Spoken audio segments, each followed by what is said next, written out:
Astro-Babble, talking about star stuff. Okay. Good morning, everybody. Let's go ahead and get to our Astro-Babble for the morning.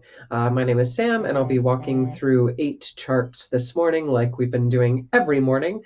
And feel free to submit your own charts if you'd like to private message me your birth date, birthplace, and exact birth time. I'll be able to add you to the queue, and we will put your chart on this live reading Astro-Babble thing, where I basically take 8 random charts that I've gone totally cold with, haven't looked at them beforehand, except for today. Today we have twins, which I had to pull out some books for, which I always enjoy doing.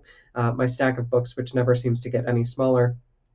And we go through these 8 charts. We talk about astrology themes. We talk about different aspects of what it means to have planets and houses, and what it means to have certain planets ruling your chart, and the personality, and how things are all connected from an astrology standpoint. And we go through all of that in about an hour. So I hope that you enjoy another round. Let's pop open a fizzy water. If you'd like to watch previous live streams, I will link to those in the comment section on Facebook. I've put them all on YouTube, so you can always find them there. Just search ScorpioRisingAstrology.com, the website, and it'll pull up the videos and the page. But first, let's get to Luna. Luna's chart was, she was born at 10:57 a.m. in Bridgeport. She's got Scorpio rising, ladies and gentlemen. And we also have Pluto in Scorpio, as well as Mercury in Scorpio. Mercury about to conjoin Pluto in that first house. So we find that the mind is very scorpionic. We find that there's a lot of depth to the mind, a very strong subconscious. We see with Mercury in Scorpio in that first house of self. Pluto being in that first house also gives heavy identification with underworld themes, the occult, the underbelly of society, the darker trends of human nature, really. It's not necessarily a bad thing. Again, we've talked about this. There is no bad aspect in astrology, but it's what society tends to sweep under the rug. It's what Scorpio likes to delve into and discover, because that's really what makes us us. Scorpio would say those are the juicy bits, that we like to see, and that we like to excavate and detect when we see Pluto in that first house. Yeah. Okay. We do have the sun in the 12th house, which is not necessarily an ideal place, and we've talked about this in multiple sessions. But when we find the chart ruler in the 12th, when we find the sun in the 12th, sometimes the moon in the 12th as well, the 12th is the house of hidden enemies.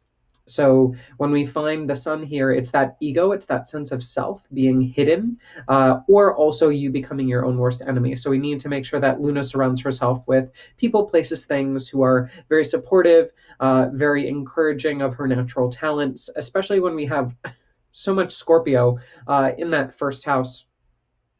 It's really that tendency to get too deep into that Scorpio energy. It's kind of like that song in Frozen 2 where the mother sings, don't go too far or you'll be drowned. Like that's kind of where Luna naturally tends to go. But in her 12th house, she also has a lot of really good stuff. She has her sun in Libra as well as Venus in Libra in that 12th house, making her a very kind caregiver, somebody who really goes out of her way to help other people's, even her enemies. Very, very much a turn the other cheek kind of person.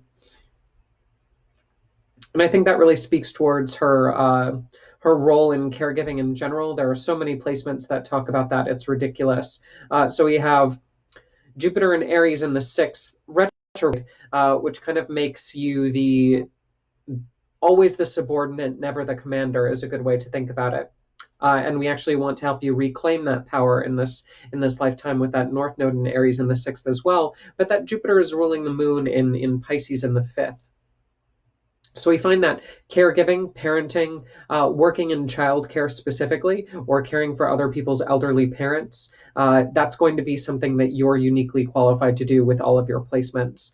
It's something where, Luna, you understand what it's like to walk into a room and make somebody feel safe, but you also understand what you need to play detective with to make sure, breathing's not off. They haven't torn something in their sleep. They haven't they're not coming down with a fever. They're emotionally doing okay. Their mental health is all right. You have those skills to be able to walk into a room and assess all those things. And because of that, you're very good at what you do. We just need, I think, because the self-confidence issue, to restore some of that capability in your own head so that you realize how good you are at what you do and you don't need other people to prop you up, because people are constantly trying to show you like, hey, you're good at this thing, you can do this thing. You're like, no, I really can't. And that's not the case. So it's kind of what your chart talks about. To the point where you might even take jobs that are lower paying jobs because you feel like you're underqualified, or that you won't make it in these more advanced positions. Totally disagree. Unfortunately, this is something you're only going to discover around that first Saturn return around 30, when that Saturn in your second house of finance starts to mature. Then you'll start to realize, okay, this is my worth, this is my value, I can do the thing. Although there's always going to be that self-consciousness, Luna. There's always going to be that voice in the back of your head that says, no, I'm not enough. And we know that that's bullshit logically. We know that that's the case, but that doesn't stop it from coming up. The way that I've personally learned to overcome that self-consciousness is to make your passion greater than your fear. So it's literally about making sure that you understand what you have to give and who you are as a person is stronger than that voice in the back of your head that says, no, you can't do it. Because the voice will always be there. The voice will always be saying, no, this isn't a good idea. This isn't something that you're good at.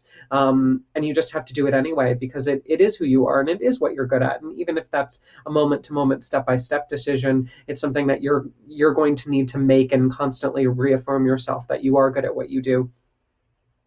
There's also a lot of creative energy in your chart. Not necessarily something that we would find you being too good at a business, because we have multiple markers that talk about you being mentally distracted, emotionally distracted from actually running that business properly. So if you are running a business, making sure that you have a manager or somebody who's able to tweak the daily routines and systems. We just don't like to see that Jupiter Aries retrograde in the 6th in management style charts. And that Mercury in Scorpio ruling the 8th house of business. It's a little bit tricky because it means you get a little bit too in your head when it comes to procedures, protocols, over analyzing things, that kind of stuff. We need somebody to take that responsibility away from you so that you can focus on the creative stuff, so that you can focus on the things that you're really good at, those things that really help you unlock your compassion and bring your value to the table. One of the things that you naturally do, and that you find very, very easy, is to do that with friends. Constantly hosting dinner parties, working with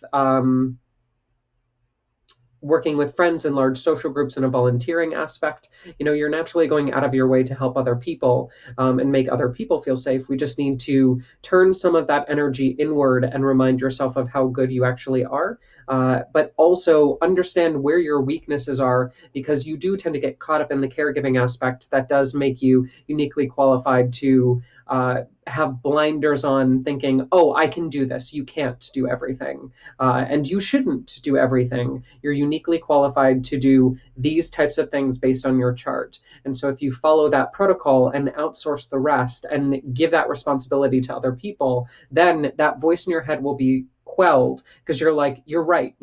I am not good at that. I'm really good at this, but I'm not good at that. So I'm going to give that to somebody else. Does that make sense? That's how we're gonna play that angle in your chart, is let you do all the things that you're good at and let other people do the things that they're good at. But just because you have to outsource doesn't mean that you're a bad person, and it doesn't mean that you're bad at the things that that you're actually good at, which is kind of that sun in the 12th house of hidden enemies talking.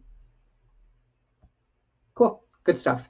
Good morning, everybody. Good morning, Albert, Carrie, Jennifer, everybody who's jumping on Instagram as well. We're just going through our 8 charts, and now we have a special treat. We have a pair of twins, the first twins in the Astro-Babble. I read for twins on occasion. It's always really fun, but we have some things that we need to talk about beforehand in order to clarify what it is that makes twin charts different. Each twin situation is very, very different. So in this case, we have two twins who are born only 2 minutes apart. Sometimes twins are born days or hours apart, depending on the situation in labor. 5 minutes or so can really change or alter a chart. A couple minutes can. In this case, we don't have a lot of change in the chart. So what do? We look for aspects that are that in that 2 minutes shift very quickly, like the ascendant. The ascendant in these charts moves from 7 degrees to 8 degrees 50 seconds in, and really allows us to look at baby shifts in the chart, which are a little bit more pivotal in the personalities. In these cases, these two charts, the ascendant makes a loose aspect to one particular planet, and there's an applying aspect in one chart and a separating aspect in another, which is Astro-Babble, for we have a pivot point in the chart where one twin will be embracing the qualities of that planet and the other will be pushing away from the qualities of that planet. So we're going to talk about what that means in each of the charts and look at the same chart, but through the vantage point of one twin and then another twin. Ooh, fun. Okay. So first and foremost, let's go with which one's which. That's always the case, isn't it? I wrote it down. I just want to make sure that I get it like totally okay.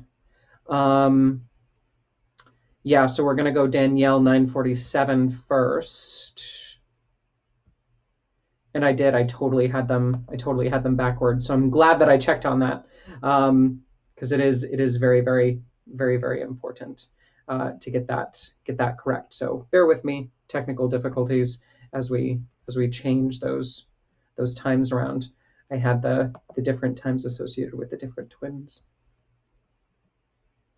2 minutes doesn't really seem like a long time, but I think it'll be interesting for them to give feedback as we unpack each of those charts. So one was born at 9:47 p.m. One was born at 9:49 p.m., both in Des Moines, obviously both in Des Moines, Iowa. So let's go ahead and take a look at Danielle's chart. So Danielle is the younger of the two, born at 9:47 p.m., where the ascendant is at 7 degrees 57 seconds in, and making an applying aspect to Uranus and Scorpio at 8 degrees 8 seconds in. What this means for Danielle's chart is she's going to embrace a lot of those Uranian concepts. Specifically, Uranus and Scorpio is about ripping open the fabric of the universe to see what's underneath. And that's a very strong position for the chart to be in. It's very semi-chaotic because we're dealing with Scorpio and we're dealing with Mars, the ruler of the chart, which is very aggressive, very fiery, very chaotic.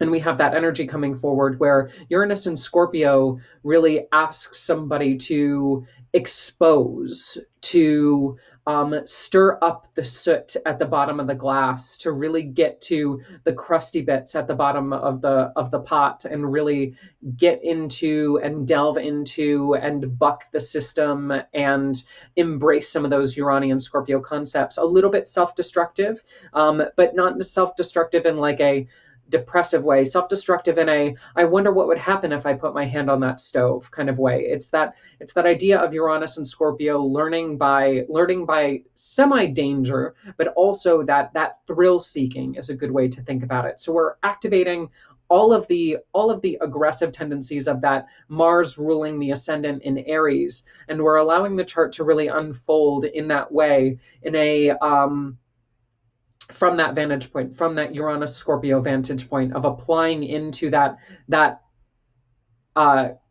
mystery chaos element. Yeah. So this is really where an ascendant in Aries and Mars ruling the chart starts to get very fiery, very combustive. Anger issues are normally present when we find a very strong Aries, like we find Aries on the ascendant, but then Mars and Gemini almost conjoining Jupiter and Gemini down in the third house of writing, teaching, communication. Very aggressive language, probably swears a lot. There's a lot of heat behind the words. There's a lot of energetic activity where we find that Mars being super active, that Mars being super aggressive to a certain degree, but only to that end of that Uranus and Scorpio. The reason why there's so much external energy in the chart is because with this particular twin, they're trying to unlock the secrets of the universe, and you can't unlock the secrets of the universe without tearing the room limb from limb, and really understanding a lot of that Mars tendency to expose through force is a good way to think about it. That Mars is in the third house of writing, teaching, communication. So it would not surprise me if this person is a prolific writer, both twins in general, but specifically because Mars is overheated in this chart and there is that chaotic element, creative writing, using words, poetry jams, specifically like late night poetry jams filled with people with tattoos, living on the edge, drinking before the age of 21, like that kind of punk rock lifestyle when it comes to that writing, creating, speaking, teaching role that the third house demands with a chart ruler placed here. Good stuff. We do also have the Sun in Leo as well as Saturn in Leo, both in the fifth. Now, here's an interesting thing with a twin chart, and we look at the separation of the two. The more active planet will belong to the twin who is applying to that Uranian aspect. So Danielle has more of that Sun in Leo tendency, where it's always, look at me, I'm the creative one. Look at this new thing that I'm doing. Let me show you what I'm drawing. Let me show you this latest project I'm working on. It's so cool. It's so rad. It's so in your face. It's so colorful. It's so creative. All of that fifth house energy really, really strong, especially with the Sun in Leo, which is the sun in its correct sign in that fifth house of creativity. Absolutely excellent. We also have, we have Mercury in Virgo, but Mercury in Virgo in the sixth, again, kind of talks about that writing aspect, talks about teaching, talks about using the skills of that third house in Gemini and the chart ruler being there in the illustrative field, working with words, working with auditing words, managing projects that are creative writing in nature. Also gives a little bit of medicine, might cover a few medical stories, because Mercury in Virgo is very, very good at the health aspect and also the pets, because we have Mercury in Virgo in the sixth house. A tendency to accrue small animals is an interesting part of the chart. So that's something that both twins will share.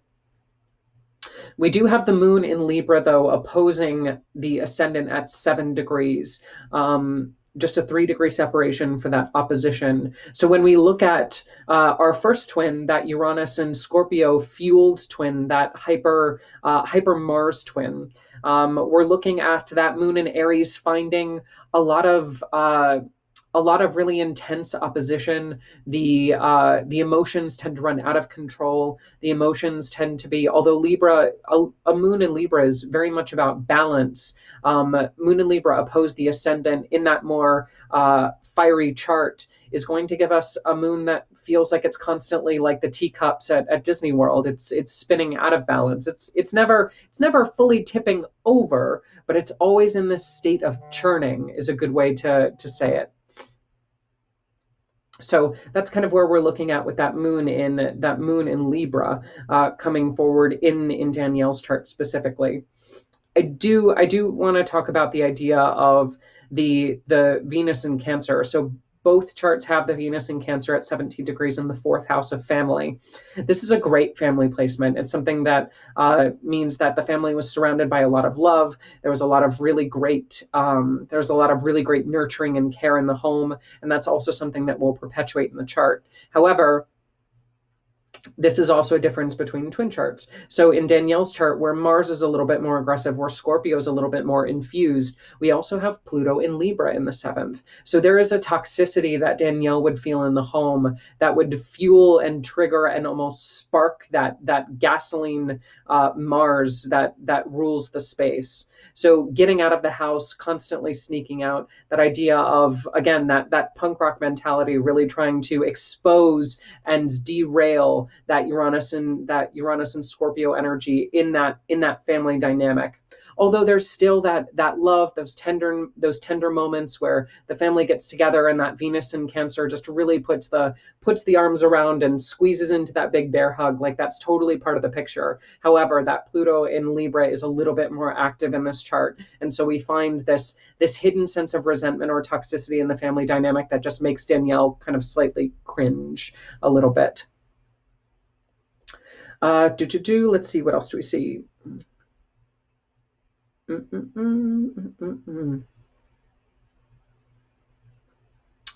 Third house, Jupiter, ninth house. Wouldn't surprise me at all if travel was connected with the creative writing, because Jupiter in the third, ruling that ninth house of travel, foreigners, higher education, going to school for creative writing. However, that Neptune in Sagittarius retrograde in the ninth is a tricky placement. And unfortunately, the fire in the chart would dictate that there would be a lot of inflammation in the liver happening with any type of higher education. So the idea of getting exposed to a lot of frat parties, drug use, the idea of that out of body experience on a higher octave, which is more about like absorbing all the education that you can, potentially getting into mental emotional overload because of the absorption of that information, but because Neptune in Sag specifically talks about toxifying the liver in that ninth house of higher education. That's something that Aries reckless kind of Mars energy, and that Uranus and Scorpio is like, what would happen if I mix this with this? And can I again get back to that idea of ripping a hole in the universe to figure out what this whole life is made out of by blending this cocktail of substances? Potentially bartending in college as well, something that Danielle would be uniquely qualified for. Excellent. But that it all goes back to Danielle's chart embodying what that Uranus and Scorpio in the eighth is really talking about, trying to pry open the mysteries. And unfortunately, you can't pry open the mysteries of the universe from a safe and secluded space. You have to get in there. You have to, like, no padding, just all in, bucking the system, trying to turn over every last bit of furniture in that metaphoric house to find the clues that unlock the secrets of life. And that's, I think, such a noble pursuit, but this chart does do it kind of aggressively.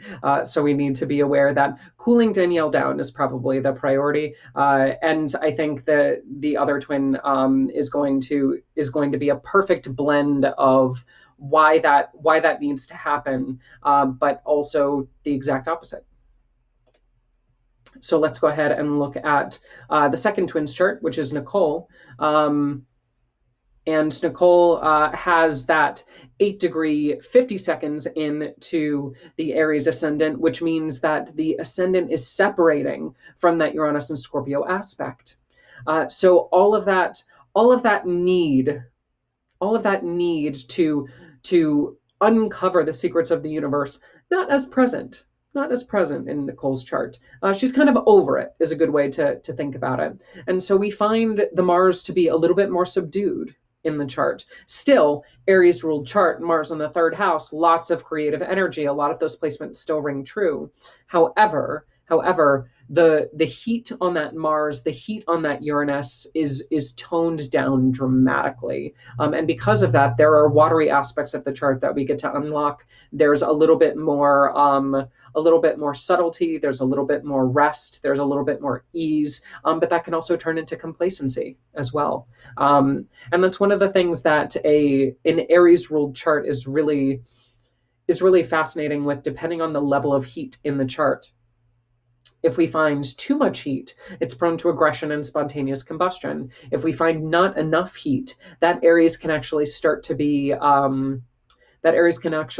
waterlogged, because that dryness, that heat will start to attract fluid and create some very interesting physical and mental emotional side effects. So here we find the Aries that's not so hot in the third house. Although it is with Jupiter and Gemini, we still find a lot of creativity in the writing space, the teaching space, but teaching specifically for Nicole is a lot easier because there's a way to use that Mars sharply as opposed to aggressively.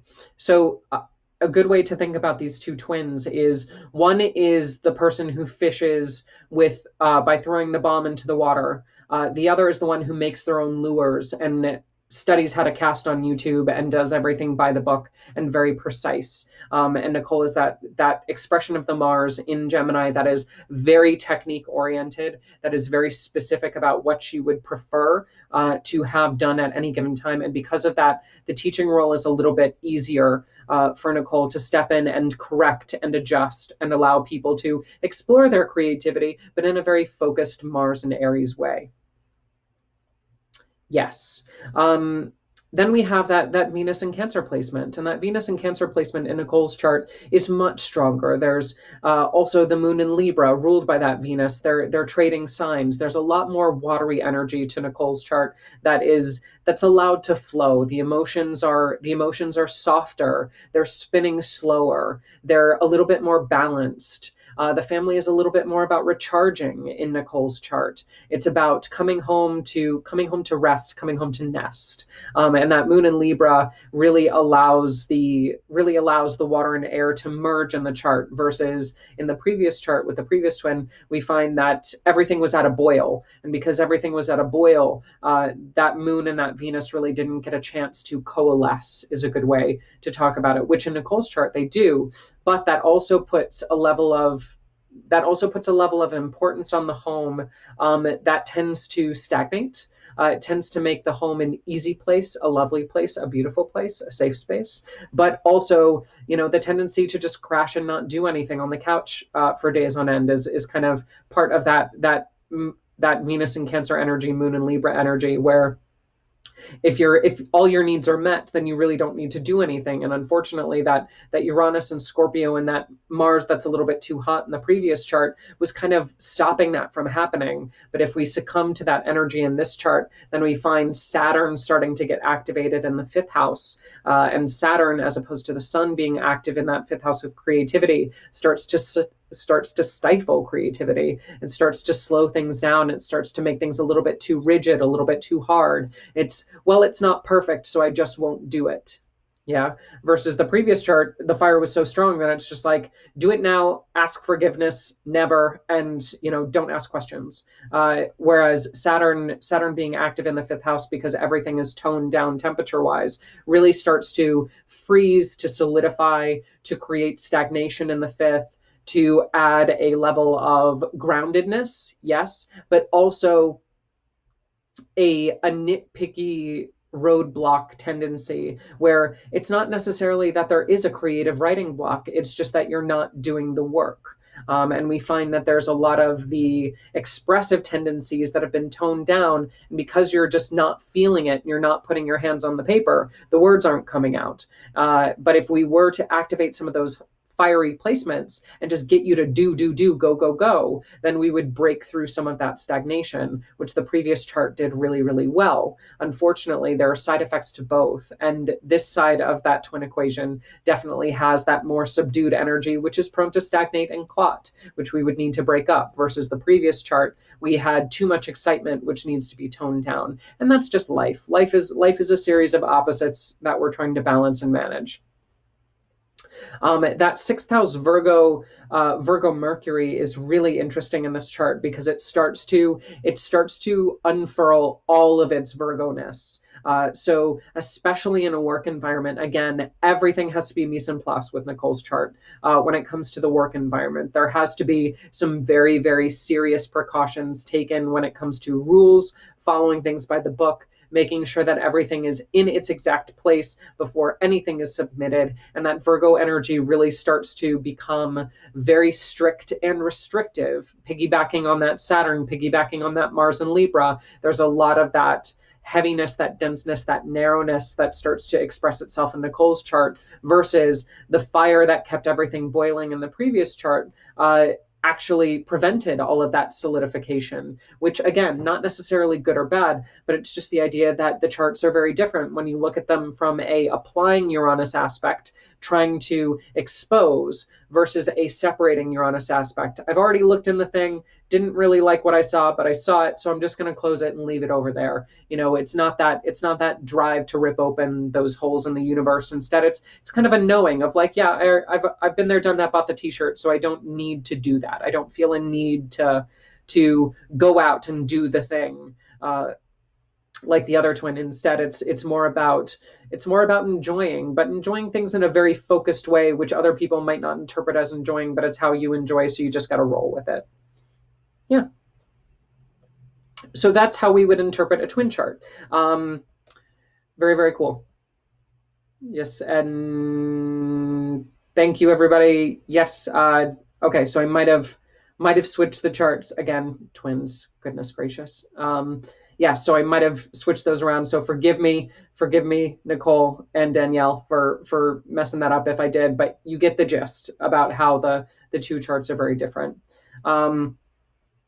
Cool. So let's go ahead and look at Jason's chart. Jason was born 7 p.m. in Cameron. Here we have a Gemini ascendant. Gemini ascendant is ruling that Mercury, excuse me, that Mercury in Scorpio retrograde in the 6th. That's some backwards work placement, Jason. And we have Uranus in Scorpio, which is interesting because we have Uranus in Scorpio as the pivot point of the previous chart. And then we have the Sun in Scorpio. So there's a lot of this Scorpio energy in the 6th chart, in the 6th house of work, health, and pets in Jason's chart that I find really, really interesting. And that chart ruler is actually squaring the North and the South node. That's some serious friction, Jason. It is retrograding back towards it. Wow. Just this is something that I see in charts where they're prone to repeating the same mistakes over and over and over again.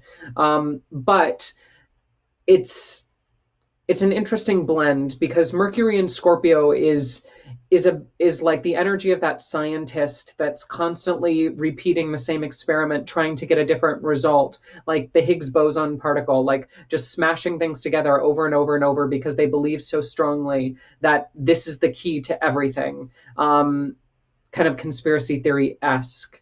But it turns out that they're actually right. It's a little bit painful to watch them go through the same thing over and over and over, trying to discover this thing which may or may not be real. And that's very much Mercury in Scorpio retrograde in the 6th.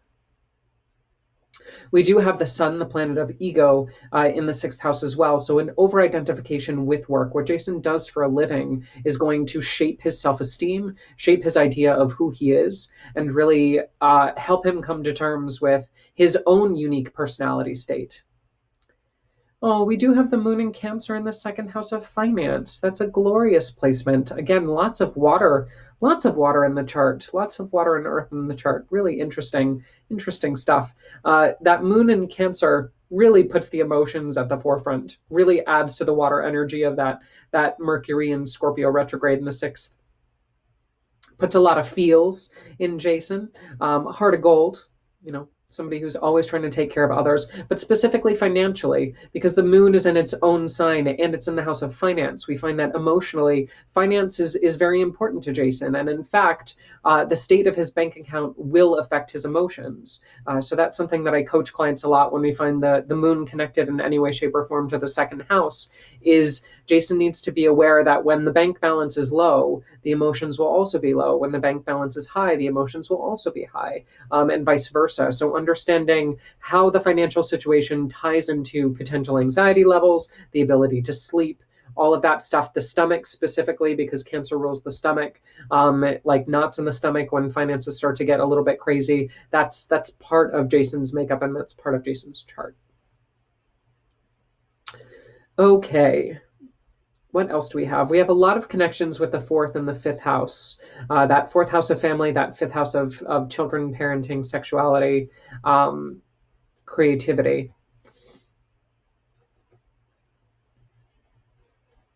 Yeah, so we have Venus in Virgo here in the 4th. Venus in Virgo here in the 4th doesn't necessarily like to be in the 4th, as opposed to the Venus in Cancer that we found in the previous chart. Venus in Virgo, the sign of its detriment, the least favorite sign of Venus, is a lot more restrictive, is a lot more withholding, is a lot more picky. This is something that we would need to be aware of with Jason's home life growing up, is that there was probably one or more very strict parents. specifically with that Venus and Virgo. That's something that I see a lot, where when one or both parents are very withholding, the love is very conditional. Everything is very ordered and set up to measure Jason's worth based on performance tasks, is a good way to think about it. However, despite this, there's a lot of family energy in Jason's chart, and I think that that's a beautiful expression of him wanting to break some of those patterns to show love to others, especially his own children. When love did not previously exist in his life, that Saturn in Libra and that Jupiter in Libra in the fifth house of children. It's the idea of transmuting that Venus in Virgo, the sign of its detriment, into Saturn in Libra, which is in the sign of its exaltation. There is an appropriate level of strictness, Jason is learning. There is an appropriate level of, being the fun parent. There is an appropriate level of letting things slide and going out for pizza and having a little bit of extra sweetness on top of the life. However, there is this level of discipline that does need to happen, and I think that part of Jason's goal this time around is to really understand how to break those patterns of parenting that were inflicted upon him, to help open up the chart in a way from a relationship standpoint. I think that that's a beautiful expression of the chart. However, I do see children later in life, not necessarily something that is going to come right away, because we have Saturn and Pluto in that fifth house of relationships. So that's something just to be aware of, that the lessons of the fifth house won't unfold until 30 and then 50. Potentially, again, children around that 50 time frame, having a second round of children later in life is common with that Pluto and Libra in the fifth. Let's see, what else do we want to look at with that chart? We do have the North Node in Leo in the third of writing, teaching, communication. That does mean that everything that Jason is experiencing from his work dynamic, like I said, that kind of Higgs boson scientific method perspective that he activates in his sixth house, he will need to write about it. He will need to share about it. He will actually need to put down his thoughts and publish a paper about it. And I think his children might actually help him do that. His parents might help him do that. That fifth house energy in Aquarius might actually help him, or that fifth house Saturn ruling his ninth house in Aquarius might help him do that from a higher education standpoint, leaning on the skills that his parents and his children are potentially good at in order to publish his work, is something that will really help Jason unlock the fruit of all of his labor. But again, that might happen a little bit later down the road. Cool. Good stuff. Thank you, everybody, for jumping on. If you would like to be a part of the live stream, feel free to shoot your name, your birth date, place, and time to me via private message, and we will get you in the queue. Our queue is slowing down just a little bit, so we need a little bit more names. But we also have good stuff coming down the pipeline, so I think that we might skip a couple days here or there as the queue builds up, but we are going to do as many of these as possible. Let's see, we're about halfway through. Let's go to Jennifer's chart. Jennifer was born 5:30 p.m. in Kansas. We have the ascendant in Sagittarius, and then Neptune in Sagittarius retrograde in the first. We've talked about Neptune in the first being an issue before, so let's talk about that again. Neptune in the first house for Jennifer indicates that the body is hypersensitive to chemicals. The Sagittarius sign rules the liver, the hips, the blood vessels, and whenever Neptune is here in that first house, it's the idea of the liver being a little bit too toxic. I see a lot of blood sugar issues with Neptune in Sagittarius in the first house, so we just need to be really careful about the liver in general, noting how sensitive it is, noting how temperamental it is, and really researching liver health in general for Jennifer. Jennifer is going to be a really important part of decoding her natal placements. Oh yeah, especially because the Lord of her chart, Jupiter, is up in Cancer in the 8th house. We need to be very specific about diet, Jennifer. Very specific about diet. because you have multiple stomach placements. There's also Jupiter and the Sun are 1 degree, a little less than 1 degree. Darn. We just need to be super careful about stomach stuff because you've got two major planets in the sign of the stomach. Jupiter tends to make things really big and bloated as well. I know I have Jupiter in Cancer. It's not a fun placement from a stomach perspective. We swell so easily digestively. So that's something to be aware of. The diet needs to be a little bit cleaner than most. Let's see. We have Venus in Leo, Saturn in Leo, Mercury in Leo, all in that ninth house. That ninth house of higher education, travel, foreigners, potentially doing business abroad is something that Jennifer might actually do very, very well at, because those three planets in Leo are ruled by the Sun in the 8th house of business, but also taxes, estates, death as well. But the idea that she works she works with foreigners. She works with people overseas in order to reclaim assets, in order to move into the country, just working with foreigners in a professional capacity, potentially from a higher education perspective or from a business perspective that allows her to help people navigate business overseas or learning overseas, something where that 9th, 8th house connection comes through is part of the makeup of her chart. It's actually something that she's going to be really well known for. One of the things that I think will come in her life is her being her own boss, because we do have that North Node in Virgo being ruled by Mercury in Leo in the 9th, and the MC is here too, and then Mars is here too. There's a lot of really good stuff happening in the 10th. Oh. Excuse me, that's been trying to happen for about 5 minutes. So getting back to her chart, the idea of her needing to be out on her own, her needing to really create a lot of really good space for her to thrive in the business environment. Oh, excuse me. Something that her chart does really well. I always enjoy seeing Venus in Leo with a moon in Libra in the 11th.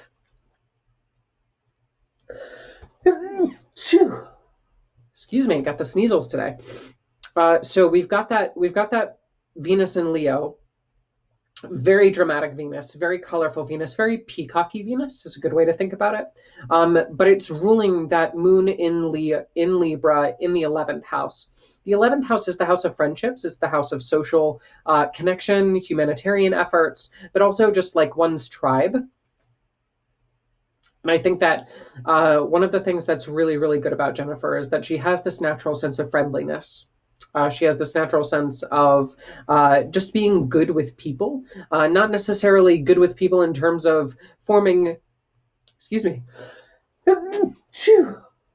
Ooh, goodness, not necessarily good with people in terms of establishing long-term relationships, but establishing a lot of little connections over time and over space, because we see again that 9th house of travel and foreigners. There's going to be this tribe, but the tribe is spread out throughout the world. It's going to be somebody who is able to touch through a lot of different cultures, somebody who's going to be working again with those foreigners professionally, but then also does really, really well with them personally, is just able to exude the sense of Venusian calmness, that bubbly smile that Libra just absolutely loves. Any Libra placement, whether Libra's on the ascendant, the sun, moon, etc., there's this idea of flash that Libra, and anybody in the vicinity is just immediately put at ease. And you've got your moon there in the 11th, which makes you really good at social groups, Jen. Yes.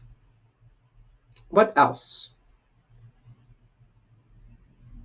Yeah, that moon in Libra is ruling the 4th house of family, so finding your tribe, something there. But I really think the career success is one of the big things that you need to work on, Jen, because the Mars in Virgo really wants to be activated. You really want to climb the corporate ladder in terms of working for a firm. It's just going to be something that you're going to need to work at and really put your skills to work in order to navigate the corporate world of, again, that potential legal field involvement, working with foreigners, business overseas. Again, the image that I keep seeing is you climbing the ladder of the firm and then eventually arriving at the top and being like, this is what I'm here to do, is to manage people through my experience.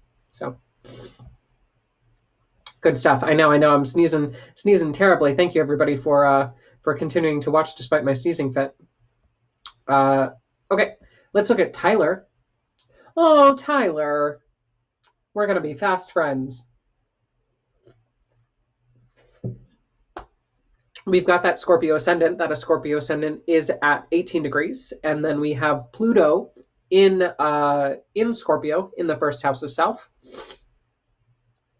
I just always like to see that because somebody else who's as dark and mysterious as me is somebody who I enjoy personally. We do have a little bit of issues with some 12th house stuff, but oh that's Tyler. Tyler, you're killing me. I love it. So when we look at the Lord of the chart in the Scorpio rising's chart is going to be Mars. We have Mars in Virgo up in the 11th. We also have a new moon, or applying new moon. We have the moon at 23 degrees, the sun at 29 degrees of Virgo, right on the cusp of Virgo.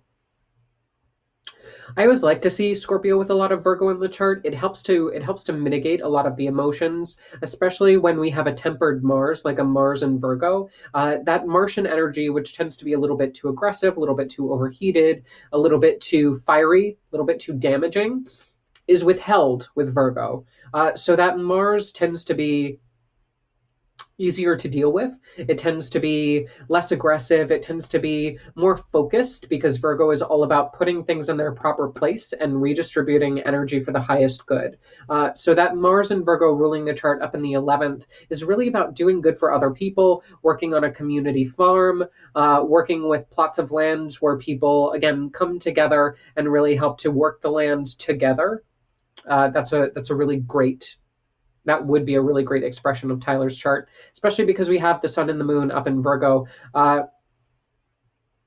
would definitely suggest that we read for Virgo astrologically because we have two of the key planets in Virgo, which means that he's got double that Virgo energy. But there is this Scorpio side to Tyler that we need to be aware of as well. There is this very keen underbelly that needs to be respected. It's not just all about the hard work. It's not all about putting on a good face and working with people and having that humanitarian effort. It's also about exposing the underworld of that side. It's also about working with the aspects that nobody really wants to work with. Getting your hands dirty is that Scorpio aspect with that Mars and Virgo in the 11th. But getting your hands dirty in both the physical work of the land, but also the community work of the 11th house. Again, we have Jupiter in Aries retrograde in the 6th. So that idea of constantly having to work for other people, not necessarily stepping up to the plate when it comes to managing your own work, or finding yourself constantly being demoted or undermined when it comes to your daily tasks. So that's something that we need to work on is delegation. Delegation when it comes to saying, look, I'm really good at these things. Tyler, you're really good at these things, but then you're not so good at these things. So we need to push those other things to other people, pay somebody to do those other things, because it will be worth your time, your energy, your just mental health in order to get those off the plate. Because that Jupiter really makes things big, and there's a lot of daunting tasks in the 6th house, but those daunting tasks also suck a lot of your energy that we need to be able to allocate to other things. Because again, you're really good at certain things. You're really good at the community management, the involvement of people, working with the staff, not necessarily some of the other bigger things that we would see in the chart, like being the spokesperson is a good way to say it. Yeah, that Jupiter in Aries is also ruling that 2nd house of finance with Uranus and Saturn here. Not placements that I like to see in the financial house, to be honest, Tyler. So we need to get somebody to manage that money for you. That might be one of the things that you need to delegate, like yesterday. That's something that I see a lot in that Jupiter Aries placement with Scorpio in the ascendant. We have somebody who's very, very specified, very, very good at doing things that are unique to their personality, unique to their skill set, but they're absolutely terrible or get so flustered or lose a lot of that vitality, that energy when doing other tasks that are not in their wheelhouse, despite them trying to do everything because they feel like they have to be good at everything. That Sun Moon Virgo feels like it has to be good at everything, and it has to touch all of the aspects of the business in order to feel satisfied. But that's not necessarily the case, Tyler. You don't need to have your hand in every single pot in order to do a good job. You can check in, but you can't smother it with your attention. Uh, do, do, do. Yeah, I think that's the gist of Tyler's chart for sure. When we look at that 11th house placement, first house placement, sixth house placements, there's other stuff in the 12th that we could get into, but it's a little bit messy, so we might need to schedule a private consult with that. Okie dokie. We've got 10 minutes and I think two more charts to go. So let's go ahead and fly through these. We've got Bridget, who was born at 10:11 a.m. in Philly.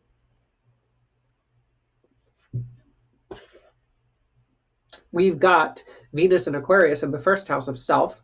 Anytime Venus is in the first house, there's a beauty to the body. There's a beauty to the personality. There's just that Venusian grace that gets transferred into that first house of self. The ascendant is also at 27 degrees, right on that cusp. And we have the ascendant in Aquarius as well, making Saturn the ruler of the chart. Saturn is up in Sagittarius, chilling with Uranus and the MC up in the 11th. We've got a lot of 11th house topics coming to the surface for some reason right now. That 11th house, again, is that house of friendship, communities, one's tribe, finding one's people, just the people that somebody likes to be with, hang out with, etc. All really good stuff.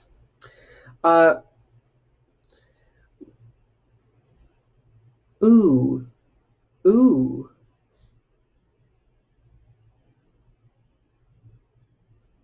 Yes, we've got other stuff coming up in Bridget's chart that I think is really, really fascinating. So that Venus in Aquarius is actually ruling the moon in Taurus in the 4th, making her this homebody presence. She really emotionally recharges at home. There's a lot of good home stuff in her chart, and in fact, she might even work in the real estate space, work in the home-based industry, because that moon in Taurus is ruling that 6th house of work. And the moon is in Taurus, the sign of its exaltation, being ruled by Libra or Venus and Aquarius in the first house. Definitely would be smart of her to go into real estate if she's not already, because she just has the eye for it. She's got a good head on her shoulders for it.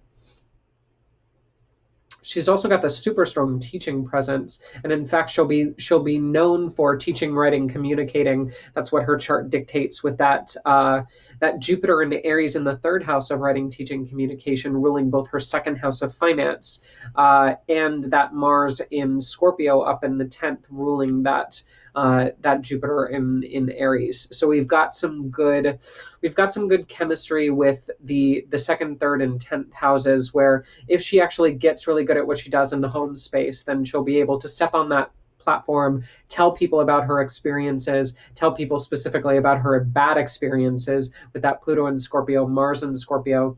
All the things that went wrong in her career will actually help her to become famous or become well known for what she does, which will add to money in her pocket. Money of which is part of the lessons that she needs to learn, because she has that second house North Node in Pisces. We do have the Sun in Capricorn, Neptune in Capricorn making an exact conjunction. So there is the cazimi that is happening here. The Sun is applying towards Neptune at 7 degrees, 21 seconds in. That's something that we need to be aware of with, again, chemical sensitivity issues, escapism tendencies, especially because the Sun is in the 12th house, being very careful around addictive substances, around gambling, around anything that would help to trigger that Sun in the 12th, that low self-esteem, and then fighting that low self-esteem with that Neptune energy of trying to escape, look for the ideal, leave the body, and that Mercury in Capricorn as well, giving that rigidness to the mind and those habit-forming states. But I think if we were to recognize that probably the reason for all of that low self-esteem is because you haven't spent enough time at home, you haven't really rested, you haven't really cured yourself, of that true fatigue that a lot of your work tends to bring to you, then you won't trigger that kind of jilted sun, or that sun that's a little bit too wishy-washy. Spending a lot of time with friends, also an option to mitigate that, because we've got that Jupiter in the third house of siblings ruling that 11th house of social groups. There's a lot of good social energy in the chart that Bridget can activate to mitigate that sun and to make sure she doesn't fall into that trap of the hidden enemy 12th house. Good stuff. So let's go ahead and move into our final chart of the setup. We have Ailish. Yeah, let's go with that. Who was born 2:20 p.m. in Limerick. Let's go ahead and take a look. We have another Gemini ascendant. The Gemini ascendant at 6 degrees is being ruled by Mercury in Sagittarius at 22 degrees, just separating from the North Node at 21 degrees in the 7th house of relationships. Whenever we find the ascendant in that the ascendant ruler in that 7th house of relationships, there is an over-identification with, I must be in a relationship in order to feel whole, to feel me, to feel secure, to feel really like my life is on track. That is something that we need to be just a little bit aware of. However, it's not as bad in Ailish's chart because she does have a North Node in Sagittarius with Jupiter. Where is Jupiter in the chart? Jupiter is actually in Libra in the 5th house. So there is this like massive okayness with her flinging herself into every relationship that she possibly can in order to feel that sense of self, because it is what she's working for. She's working towards that North Node in the 7th, where her kind of destiny, her perspective this time around is really to master the idea of what relationships are. And there's no better way to do that than to be in one. So it's kind of like she's practically learning just a little bit. And that Jupiter in Libra in the 5th house, ruled by Venus and Aquarius in the 9th, speaks a little bit towards potentially adopting a child, adopting a child. The spouse also bringing children into the relationship, her being a secondary parent, step parent, that kind of stuff. But we have Jupiter in the 5th, so lots of children, but they might not necessarily be of blood. We do have that Venus in Aquarius and Saturn in Aquarius up in the 9th, as well as the MC and the moon in Aquarius. Good Lord. So there is this like hyper attachment to foreign cultures, higher education, and travel. All of that stuff, very much a big part of the chart. I think if there was something that Ailish could do just with her chart placements, like she would just love to travel and learn and study at all these different universities and all of these temples and all of these different places, and just kind of absorb the culture, absorb the people, learn what they know, kind of like a world tour of knowledge. That would be a very appealing idea to Ailish. We do have that Mars in Cancer retrograde in the 2nd house, which is not an ideal placement for finance. We also have that Pluto in Scorpio in the 6th house, which is not necessarily an ideal place for work. It makes the work environment rather toxic. It also attracts her to toxic pets, interestingly, when we look at it from that perspective. But when we look at the 6th house being ruled by Mars in the 2nd, the idea of potentially taking care of other people from a health perspective is part of the chart to a certain degree. I mean, there's so much poison in the 6th house, 2nd house dynamic. That's the word that just keeps coming up to me for some reason. Wouldn't surprise me if she also worked in pharmacy, because Pluto and Scorpio, if honed well, does very excellent with the management of medications. But that Mars in Cancer retrograde, we want somebody to manage your finances, honey. because we've got this Mars, this overactivity energy, and that need to channel it through Cancer to give gifts, to give care, to provide for other people. But it's retrograde, it's backwards in your second house, and some of that financial love that you try to spread over other people isn't going to be received well, and it's actually just going to be to your detriment.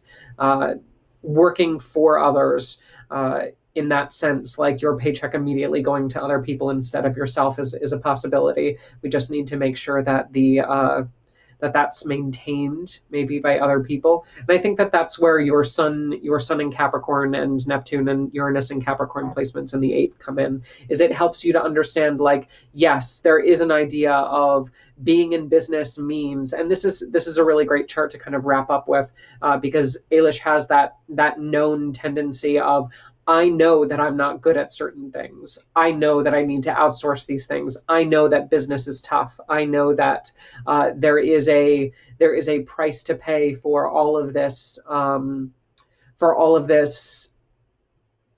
risk that I'm investing in personally. Maybe even being working in the financial field would be another opportunity for her to exercise some of those skills. Managing other people's money would activate that solar placement as opposed to the Mars placement in the second house. Interesting for sure. Yes.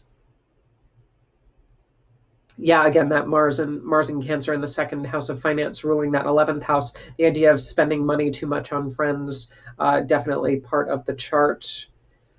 But we've got so many good relationship placements. I'm really thrilled with the relationship dynamic of the chart. We just need to be a little bit careful of, again, understanding that the over-identification with a relationship, although it is your personal mission to be in and master that relationship dynamic, it does not necessarily mean that you need to give yourself up. It means that it's an active role in that space, not necessarily a passive, okay, I've got a man, I've got a couple kids, my journey is over. No, it's about growing through that experience, and then taking that family on those trips that you would love to do so much, learning about those things that you would like to learn about so much. Don't think that because you've got the white picket fence means that you give up on all of those ninth house topics of travel, foreigners and higher education. There's a lot of good stuff there too that needs to be unpacked. And I think if you were to stick to some of your business and financial placements, that might actually kind of naturally trigger some of your interest in foreign culture, policies, money exchange, things like that. Good stuff. Okie dokie. Thank you for coming to the live stream. If you're watching the replay, or if you're watching on YouTube or Instagram, wherever, thank you for joining me for another round of Astro-Babble. If you would like your chart featured, please feel free to send your birth date, place, and exact birth time to me via private messenger. We'll add you to the queue. We'll take a break over the next couple days because the queue's running a little bit dry, but we will continue as I receive more charts. So make sure to share with your friends, family, and those that you would like their charts featured. But again, always ask for consent before giving me their chart information, because we want to make sure that everybody's on board with all this astro nonsense. And if you would like to schedule a private consult, you can always do so via my website, ScorpioRisingAstrology.com. I also have online classes through there, and I'll post a link to the YouTube channel with the recording of this session and previous live streams in the link of the Facebook live stream recording. So in the meantime, may the stars be ever in your favor.